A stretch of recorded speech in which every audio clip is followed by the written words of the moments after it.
आज वटपौर्णिमा, ज्येष्ठ पौर्णिमा। आजच्या दिवशी संध्याकाळी महिलांनो न विसरता आपल्याला दिवा लावायचा आहे।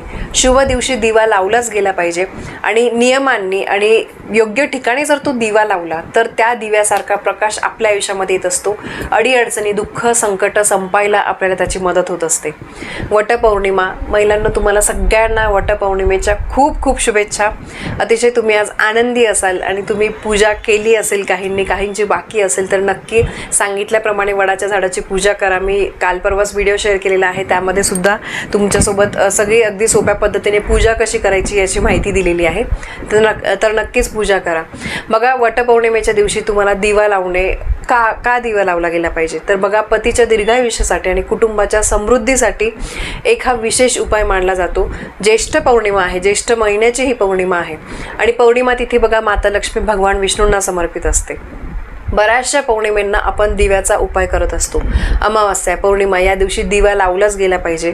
लक्ष्मीपूजनाच्या दिवशी सुद्धा अमावास्या असते, त्या दिवशी आपण दिवे लावतो। तसंच पौर्णिमा तिथी सुद्धा माता लक्ष्मीला समर्पित आहे आणि माता लक्ष्मीने आपल्या घराकडे आकर्षित व्हावं यासाठी आपल्याला दिवा लावायचा आहे।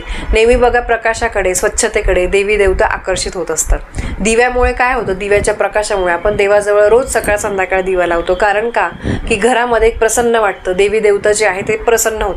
म्हणजे अर्थातच दिवा लावण्याला खूप महत्त्व आहे। तर बघा, आजच्या दिवशी तुम्हाला संध्याकाळी हा उपाय न विसरता करायचा आहे।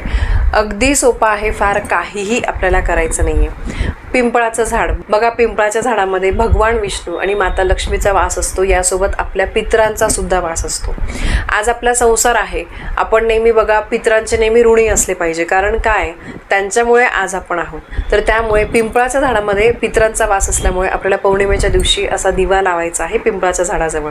तुम्ही दिवा तेलाचा लावा किंवा तुपाचा लावा आणि प्रदोष काळी, शक्यतो प्रदोष काळ म्हणजे बघा सूर्यास्ताची जी वेळ असते तर त्याच्या आधी अर्धा तास आणि अर्धा तास नंतर, म्हणजे जवळपास तुम्ही बघा 6:30 वाजल्यापासून संध्याकाळी 7:30-8 पर्यंत हा दिवा लावू शकता। तुम्ही पणती घ्या किंवा कणकेचा घ्या, कारण तो दिवा आपल्याला तिथेच सोडून यायचा आहे। तर मग पणती पण घेऊ शकता किंवा कणकेचा पण, त्यामध्ये तुम्ही तेल टाका किंवा तूप टाका। शक्यतो तेल टाकलेलं नेहमी चांगलं असतं।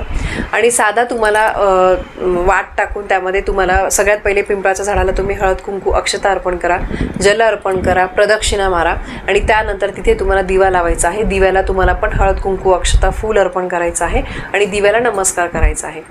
दिवा लावल्यामुळे आपल्या आयुष्यामध्ये सकारात्मक ऊर्जा निर्माण होते, नकारात्मकता निघून जाते।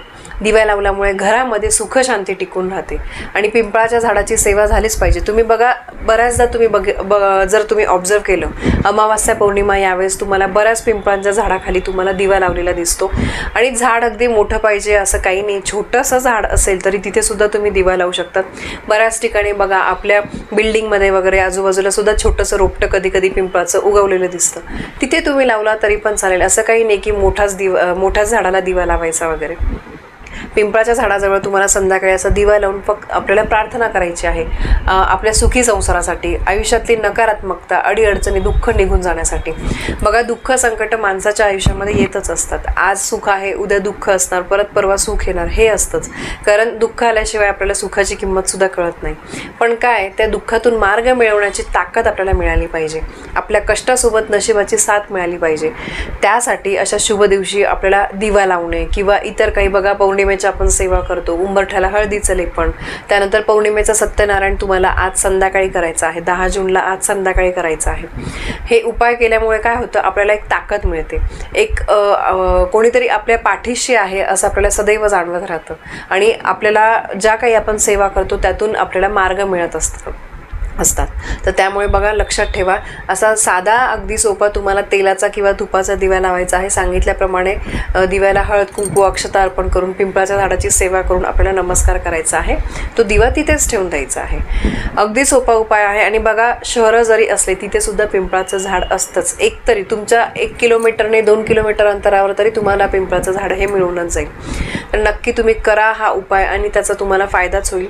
तर हा उपाय आणि माहिती तुम्हाला आवडली असेल, पटली असेल तर व्हिडिओला लाईक करा, शेअर करा। आपल्या चॅनलवर तुम्ही नवीन असाल तर सबस्क्राईब नक्की करा। धन्यवाद। श्री स्वामी समर्थ।